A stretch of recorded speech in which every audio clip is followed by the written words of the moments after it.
Trauma horror story mirror world.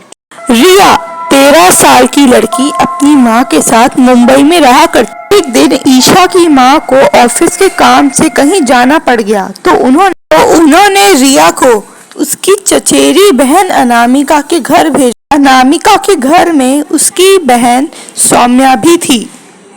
Saumya और अनामिका दोस्त बन चुके थे और अगले दिन रात को सौम्या रिया को जोंगड़ मसान की कहानियां सुना रही थी। तुम्हें पता है रिया, ऐसे फिर ताबीजी ने जोंगड़ मसान का अंत किया।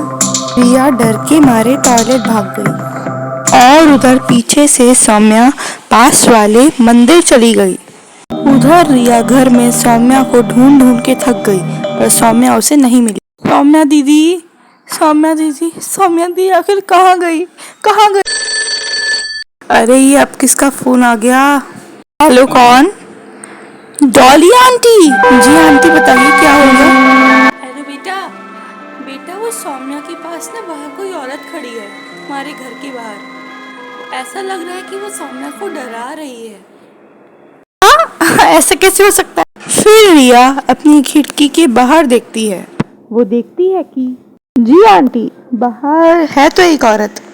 तो बेटा खोलती क्यों नहीं? रिया दरवाजा खोलती है पर वहाँ तब सिर्फ और सिर्फ सौम्या दीदी खड़ी हो।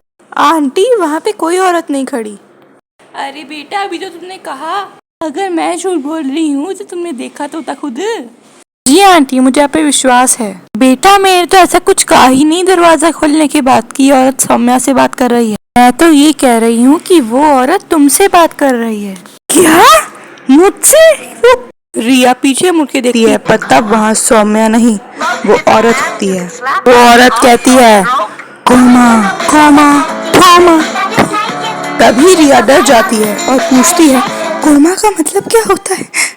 बोलते ही रिया भागती है, बचाओ बचाओ आंटी। अगले दिन सुबह आंटी और रिया एक साथ घर में आते हैं।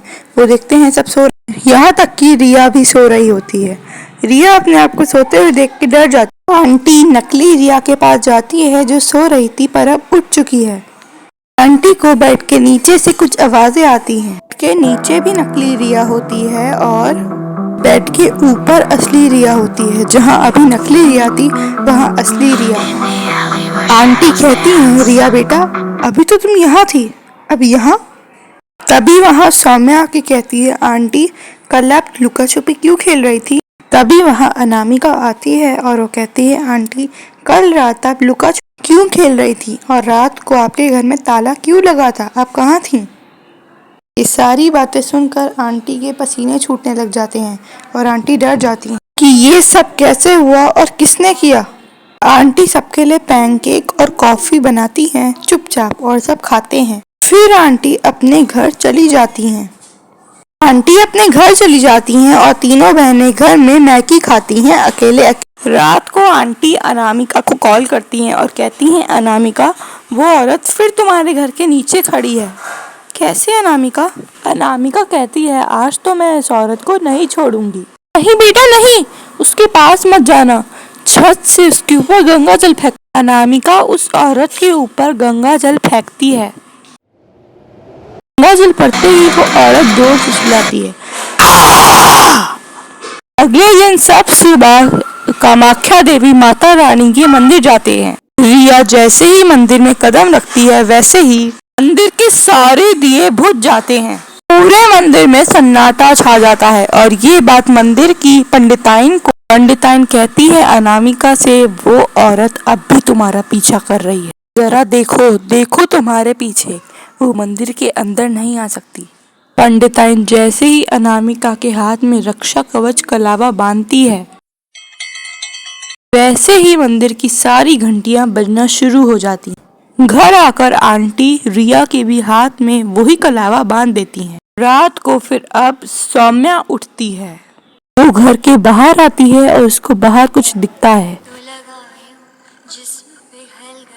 बाहर एक औरत फूट फूट के रो रही होती है। ये वही औरत है। क्या हो गया? आपको कुछ चाहिए दीदी? ये बात सौम्या बोलती है।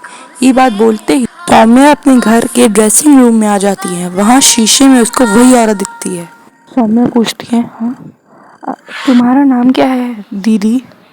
वो औरत कहती है, मेरा नाम छाया है, मैं यहीं रहती हूँ, ये मेरा शीशा। दीदी कभी आप मुझे कैसी दिखती हैं तो कभी कैसी, अब आप मुझे बूढ़ी क्यों दिख रही हैं? क्योंकि मैं शीशे से आई हूँ, मेरी कोई ऐसी शक्ल नहीं, मेरी शक्ल लोगों की है। तभी सौम्या उस औरत के ऊपर गंगा जल डालती है, जिससे वो औरत चिल्लाती है। अगली सुबह सौम्या अनामिका के पास आती है और कहती है, दीदी। अनामिका कहती है, तू उसके पास क्यों गई? तुझे ना उसका नाम ना उसका कोई चीज पता? नहीं दीदी, मुझे पता है, उसका नाम छाया है और वो शीशा उसका है। तूने उससे बात की? किससे पूछ के तूने उससे बात की? तभी लाइट चली जाती है। 15 मिनट बाद लाइट आते ही वो औरत बोलती है, चौमी! और फिर वो अनामिका और आंटी का गला पकड़ के उनको मारने वाली। रिया शीशा तोड़ने की कोशिश करती है पर शीशा नहीं टूटता।